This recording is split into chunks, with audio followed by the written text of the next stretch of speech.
Европскиот фронт упати серија јавни обвинувања по повод првата годишнина од владата, оценувајќи дека таа го избрала патот на системска дискриминација и етничка исклученост. Пратеничката Арбана Пашоли изјави дека по противуставното укинување на правичната и соодветната застапеност, како и механизмот на балансерот од страна на Уставниот суд, институциите повеќе немаат обврска за правична застапеност. Sot e nisëm këtë seri me temën themelore për çdo qytetar. E drejta për punësim në administratën shtetërore dhe publike. E drejtë kushtetuese, por në praktik e kthyer në privilegj monoetnik.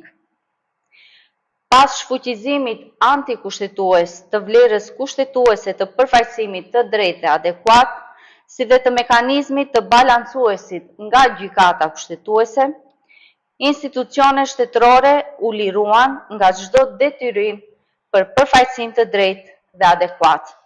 Од друга страна, Вреди тврди дека вовеле револуција во јавната администрација, унапредување, вработување и правда за албанските кадри.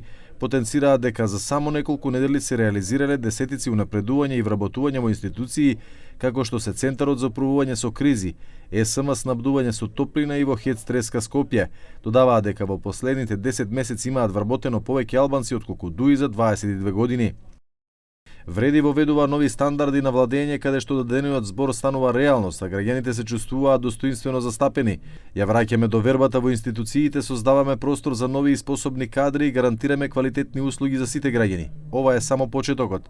Од друга страна, Алијанса за албанците на Тараваре изрази загриженост за дискриминацијата кон албанците во институциите, велејќи дека додека Вреди се фали со неколку вработувања што се бројат на прсти од едната рака, јавноста е сведок дека во текот на една година имало околу 1000 вработувања на македонци, додека бројот на вработени албанци останува смешен и загрижувачки.